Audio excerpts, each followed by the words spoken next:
Hello students, welcome to my channel chemistry education point. तो 9th class के students, hope so आप ready हो गए। यहाँ पर आज हम बात करेंगे matter in our surroundings chapter में examples of different states of matter.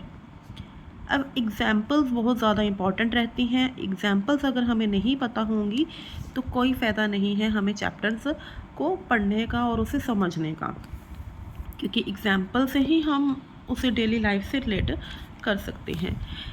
जैसे कि हम सब जानते हैं कि हमारे पास 3 स्टेट्स होती हैं मैटर की, सॉलिड्स, लिक्विड और गैस। तो कुछ इसमें स्पेशल एग्जांपल्स भी रहेंगे, उसकी भी बात करते हैं। लेकिन सबसे पहले हम बात करेंगे यहाँ पर सॉलिड की। सॉलिड जो है हमारे पास, उसकी एग्जांपल्स क्या होगी। सबसे पहले हमें ये पता होना चाहिए कि सॉलिड्स कौन से होते हैं। हमने लास्ट टाइम डिफरेंस किया था सॉलिड, लिक्विड और गैस में, जिसमें हमने बात की थी सॉलिड्स तो हमारे पास होते हैं जिनकी डेफिनेट शेप होती है, जिनका डेफिनेट वॉल्यूम होता है, हाई डेंसिटी होती है, लो कंप्रेसिबिलिटी होती है, सॉलिड्स फ्लो नहीं करते हैं और इनमें डिफ्यूज़न भी बहुत ज़्यादा कम होती है, ठीक है, और ये कंप्रेसिबल भी नहीं होते हैं। अब सॉलिड्स जिनका डेफिनेट वॉल्यूम और शेप होता है, ठीक है, तो एग्जाम्पल में आप क्या कंसीडर कर सकती हो। सबसे पहले मेरे हैंड में पेन है तो मैं पेन को कंसीडर कर सकती हूँ, नोटबुक को कंसीडर कर सकती हूँ, बुक को कंसीडर कर सकती हूँ, ठीक है, वुड को कंसीडर कर सकती हूँ। और इसके अलावा मैं एक और ऐसी एग्जांपल ले रही हूँ, स्पंज, पेन, बुक, वुड। ये आप लोगों को क्लियरली समझ में आता है कि हमारे पास इसका डेफिनेट वॉल्यूम, शेप, ये सब कुछ है, ठीक है, ये हमें समझ में आता है। स्पॉन्ज जो है ये बहुत ही इंपॉर्टेंट क्वेश्चन रहता है 9th क्लास के स्टूडेंट्स के लिए कि ये सॉलिड है, ठीक है, बट हम इसे कंप्रेस कर सकते हैं। तो क्वेश्चन क्या रहता है कि ये जो मतलब ये सॉलिड कैसे हुआ, इसकी मतलब देखो ये सॉलिड कैसे है, मैं वही आपको आज समझाने लगी हूँ। स्पंज जो होता है ना हमारे पास, स्पंज जो है, देखिए स्पंज सॉलिड है तो it contains large number of tiny pores. इसमें बहुत छोटे छोटे टाइनी पोर्स होते हैं, ठीक है, जिसमें एयर ट्रैप हो जाती है, या एयर पार्टिकल्स कह लो या हवा कह लो, इसमें ट्रैप हो जाती है, ठीक है।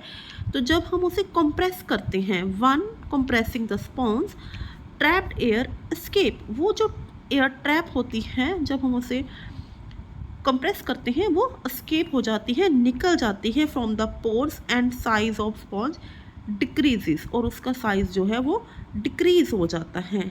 बट स्पॉन्ज जो है वो हमारे पास सॉलिड के कैटेगरी के अंडर ही आती है। अब कुछ और एग्जांपल्स भी रहती है सॉलिड्स की, जैसे कि हम रबर की बात करते हैं तो हम कहेंगे कि रबर जो है वो सॉलिड कैसे हुई, जबकि ये हमारे पास इसका शेप जो है वो चेंज हो जाता है। देखिए अब मैं आपको एक और पॉइंट यहाँ पर बताना चाहूँगी कि सॉलिड्स जो होते हैं, हमने बात की थी कि जो उनके पार्टिकल्स हैं वो बहुत ही ज़्यादा क्लोजली पैक्ड होते हैं, बहुत ज़्यादा क्लोजली पैक्ड होते हैं। इनकी जो कंप्रेसिबिलिटी होती है वो निगलिजिबल होती है या कह लो लो होती है। आप ऐसा नहीं कहोगे कि ये इनको बिल्कुल भी कंप्रेस नहीं किया जा सकता। अब इनको कंप्रेस किया जा सकता है लेकिन बहुत ही ज़्यादा कम। अब आप बोलोगे कि ये कैसे हो सकता है, हाउ इट इज़ पॉसिबल। देखिए इनके बीच ना एक थोड़ा सा स्पेस होता है, आप देख सकते हो कि इनके बीच बिल्कुल ही निगलिजिबल स्पेस जिसे हम कह सकते हैं, ये जो स्पेस है ना इसे हम इंटर मॉलिक्यूलर स्पेस बोल देते हैं, यानी कि मॉलिक्यूल्स के बीच का स्पेस, इंटर मॉलिक्यूलर स्पेस और इंटरस्टिशियल स्पेस। हाँ, इंटरस्टिशियल स्पेस बोलोगे तो वो ज़्यादा बेटर होगा, इंटरस्टिशियल स्पेस। ओके, अब ये जो इंटरस्टिशियल स्पेस है यहाँ पर, इनकी वजह से हम बोल सकते हैं कि यहाँ पर थोड़ा बहुत अगर हम इसे प्रेस करते हैं तो हम इसे कंप्रेस कर सकते हैं। इसका एक पॉइंट और आता है, वो चलो वो बाद में बात करते हैं, पहले हम बात कर रहे थे रबर।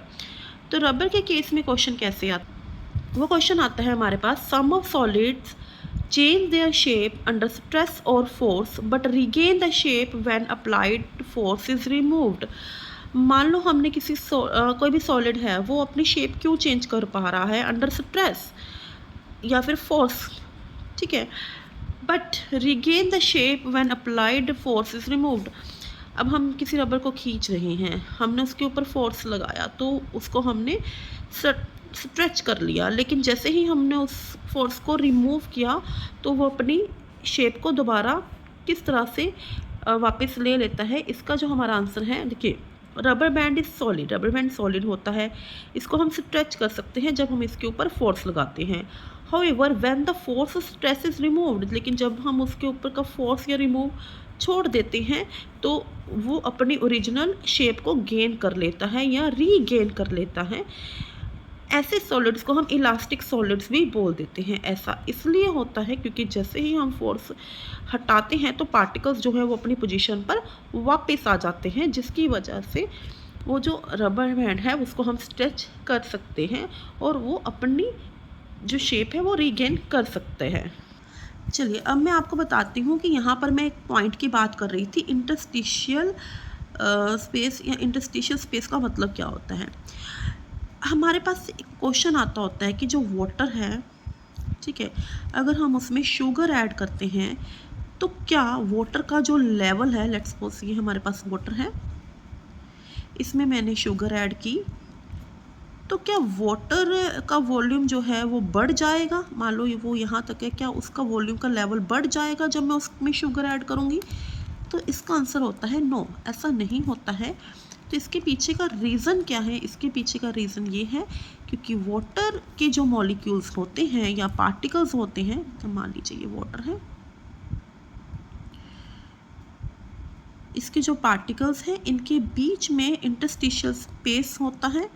इसी इंटरस्टिशियल स्पेस में वो जो शुगर पार्टिकल्स हैं वो क्या करते हैं, अपनी जगह बना लेते हैं। यहाँ पर ये मान लीजिए शुगर पार्टिकल्स है, वो अपनी जगह बना लेते हैं, जिसकी वजह से वॉल्यूम रेस नहीं होता है।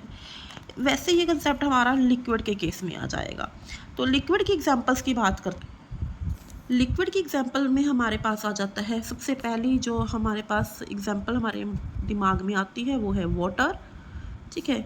ऑयल ले सकते हो आप, मिल्क ले सकते हो, ठीक है, जूस ले सकते हो, कोल्ड ड्रिंक्स ले सकते हो, ये सारी लिक्विड की एग्जांपल आ जाती हैं, ठीक है। अब लिक्विड के केस में ये वाला क्वेश्चन आता होता है आपका कि जो वाटर है वो लिक्विड है, अगर हम उसमें शुगर पार्टिकल्स ऐड करेंगे क्या उसका लेवल बढ़ जाएगा। तो आंसर होगा नो, ऐसा नहीं होता है, क्योंकि इनके बीच कुछ इंटरस्टिशियल स्पेस होता है जिसमें वो पार्टिकल्स शुगर के उस प्लेस को ऑक्यूपाई कर लेती है, जिसकी वजह से वाटर का लेवल बढ़ता नहीं है।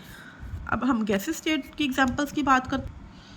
देखिए गैसेस की एग्जांपल में हमारे पास डिफरेंट टाइप की गैसेस आ जाती हैं, कार्बन डाइऑक्साइड, नाइट्रोजन गैस, ठीक है। एयर भी गैसेस के अंडर ही आ जाती है क्योंकि एयर जो है वो मिक्सचर ऑफ गैसेस हैं। इसके अलावा इसकी एक जो इम्पॉर्टेंट पॉइंट आता है, वो इम्पॉर्टेंट पॉइंट ये है इसकी कंप्रेसिबिलिटी के बेसिस पे। तो कंप्रेसिबिलिटी के बेसिस पे जो पॉइंट रहता है वो ये रहता है, हमारे पास जो एलपीजी गैस है जिसे हम बोलते हैं liquefied petroleum gas, liquefied petroleum gas, ठीक है। ये गैस कैसे बनती है, किसको कंप्रेस करने से बनती है, या हम इसको ऐसे बोल सकते हैं, इट कंटेन्स, यानी जो लिक्विफाइड पेट्रोलियम गैस है, इट कंटेन्स, ये बहुत इंपॉर्टेंट है, compressed butane gas. Which gas, butane gas, ठीक है। एंड इसका यूज़ कहाँ किया जाता है, as a fuel, used as a fuel in kitchen, ठीक है। तो ये होती है हमारी एलपीजी गैस। इसके अलावा एक और आता है सीएनजी, जिसे हम बोलते हैं compressed natural gas, compressed natural gas. तो इसमें कौन सी गैस होती है, इट कंटेन्स कंप्रेस्ड मीथेन, इसमें कंप्रेस्ड मीथेन गैस होती है जिसे सिलेंडर्स में फिल किया जाता है, ठीक है, इन सिलेंडर,